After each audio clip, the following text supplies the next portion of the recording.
మల్లన్న సాగర్లో మునిగినటువంటి గ్రామవాసుల పరిస్థితులు దారుణంగా ఉన్నాయి.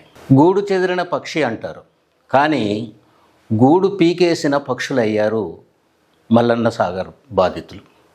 ఆ 14 గ్రామాల ప్రజల్ని ఎలాంటి ముందు జాగ్రత్త చర్యలు లేకుండా హుటాహుటిన వాళ్ళందరినీ అక్కడి నుంచి ఒక రకంగా చెప్పాలంటే తరిమేశారు. ఖాళీ చేయనటువంటి వాళ్ళ ఇల్లు కూలగొట్టారు. మీకు R&R ప్యాకేజీలో భాగంగా ఇల్లు కట్టిస్తాం, అక్కడికి మీకు అన్ని వసతులు కల్పించిన తర్వాతనే ఇక్కడ ఖాళీ చేయమని చెప్పి అలాంటి ఇల్లు ఏవీ కట్టించకుండా వాళ్ళకు చేసిన వాగ్దానాలన్నీ కూడా మళ్ళీ మల్లన్న సాగర్లోనే ముంచేశారు. ఎక్కడ వీలైతే అక్కడ తలదాచుకున్నారు. ఒక రకంగా చెప్పాలనంటే గజ్వేల్ పేదలకు కట్టించినటువంటి డబుల్ బెడ్రూమ్ ఇళ్లల్లో తలదాచుకున్నారు. గజ్వేల్ పేదలు వచ్చేసేసి మా కేటాయించినటువంటి ఇళ్లల్లో మీరెలా ఉంటారని వాళ్ళతోటి గొడవకు దిగుతున్నటువంటి పరిస్థితి. ప్రభుత్వం ఆ తరిమేస్తున్నటువంటి పరిస్థితులలో 14 గ్రామాల ప్రజలు వాళ్ళకు ఉండేటటువంటి ఇల్లును వదిలి జ్ఞాపకాలను వదిలేసేసి ఊరు అనేటటువంటిది ఒక మర్చిపోలేని జ్ఞాపకంగా ఉండాల్సినటువంటి దాన్ని మరిపించేశారు, అక్కడి నుంచి తొలగించేశారు. చేసిన వాగ్దానాలు ఏవైతే ఉంటాయో ఆ వాగ్దానాలు వేటిని కూడా నెరవేర్చలేదు. మల్లన్న సాగర్లో మునిగిపోయినటువంటి వాళ్ళు బయటకు వచ్చి ఇంకా అనేక రకాలైనటువంటి ఇబ్బందులు పడుతూ ఉన్నారు. కేసీఆర్ చేశాడు, చెప్పాడు, మాయమాటలు చెప్పాడు కాబట్టి ఆ ప్రభుత్వాన్ని మేము వ్యతిరేకించాం, ఆ ప్రభుత్వానికి వ్యతిరేకంగా మేము నిలబడ్డాం. మాకు అండగా నిలబడినటువంటి వాళ్ళు ఈరోజు కనీసం కలుసుకోవడానికి కూడా అవకాశం ఇవ్వడం లేదనేటటువంటిదే వాళ్ళ ఆవేదన.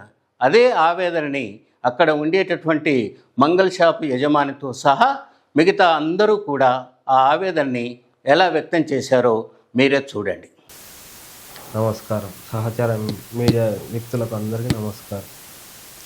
పల్లెపాడు గ్రామం, తొగుట మండల్, సిద్దిపేట జిల్లా. ప్రస్తుతం ఉన్న సిద్దిపేట జిల్లా. మా నాన్న, మా మామయ్య. మా నాన్నకు 2.5 ఎకరాలు 3 ఎకరాల భూమి ఉంది. మేమందరం చాలా కోల్పోయినాం. మల్లన్న సాగర్ ముంపు గ్రామంలో కోల్పోయినాం. మా మామకి 8 ఎకరాల భూమి ఉంది. మా బావ చనిపోయింది అప్పుల బాధతో. మా అత్తమ్మ ఆ బాధతో మా అత్తమ్మ చనిపోయింది. మా అక్క, మేనత్త చనిపోని కారణం ఏంటంటే మాకు ఆర్థిక పరంగా మంచిగా లేదు. ఎందుకంటే నేను ఒక 13,000 జీతం చేస్తున్నా. ఆర్థిక పరంగా ఇబ్బంది చాలా ఉంది. మా అమ్మ, మా నాన్న, మా భార్య, మా పిల్లలు మేమందరం బతకగలిగాను. మేము బతకాలంటే మా దగ్గర లేదు, సోర్స్ లేదు. ఇక్కడ బతకడానికి ఛాయిస్ లేదు. నేను పెట్రోల్ బంకులో పనిచేస్తున్నాను. నేను చదివింది ఇంటర్ చదివినా ఇక్కడ ఉద్యోగాలు లేవు. సరే, లేనందుకు మేము చేసుకో. మా బావ ఇక్కడికి వచ్చిన తర్వాత టిఫిన్ సెంటర్లు అవి ఇవి అన్నీ నడిపించిండు. ఆయన కారకంగా ఆర్థికంగా ఇబ్బంది అయి మా బావ చనిపోయాడు. ఇద్దరు మగ పిల్లలు. ఆయనకు సూసైడ్ చేసుకున్న అటెంప్ట్. మా పురుగుల మంది చనిపోయడానికి కారణం అయితే మేము ఇక్కడ మా నాన్న మేము ఊర్లో ఉంటే మా వ్యవసాయం జరిపిస్తే మేము బతకంగా మా నాన్న మా నాన్ననైతే మమ్మల్ని అయితే ఇంతవరకు అన్నం పరంగా అయినా దేని పరంగా అయినా మాకు రూపాయి నుంచి మాకు ఇబ్బంది లేదు, ఆర్థిక ఇబ్బంది లేదు. మా నాన్న సంపాదించిన భూమిని మా మామయ్య 8 ఎకరాల భూమిలో ఒక్క దగ్గర చాలా వరకు ఆయన తినంగా చేయంగా ఆయన చాలా ఆర్థికంగా బలపడి ఉండే. అసలు ఇప్పుడు మల్లన్న సాగర్ వచ్చిన తర్వాత మేమందరం అడుగు పట్టేసి మేము కల్లుగీత కార్మికులు. వీళ్ళు రోజుకొచ్చి సండే వచ్చిందంటే వీళ్ళు రోజు ఒక 1,000 రూపాయలు, సండే రోజు 1,000 రూపాయలు సంపాదిస్తుండేది. అసలు ఇక్కడ వచ్చి కూర్చుంటారు వేస్ట్. వాళ్ళు ఈరోజు ఆర్థికంగా చాలా ఇబ్బంది, మెంటల్గా చాలా సఫర్ అవుతారు. ఇక్కడ మేము గిట్లా చేయడానికి ఏం లేదు. ఇక్కడ వృత్తిపరంగా లేదు, ఉద్యోగం పరంగా లేదు, ప్రతి ఒక్క పరంగా లేదు. ఇక్కడ చెప్పాలని అనివిన కారణాల వల్ల మా ఊరి నాయకుల వల్ల చాలా మోసపోయినాం. ఇప్పటి వరకు అయితే చాలా మోసపోయినాం. చాలా అంటే చాలా మోసపోయినాం. లక్షలు రావాలి మాకు.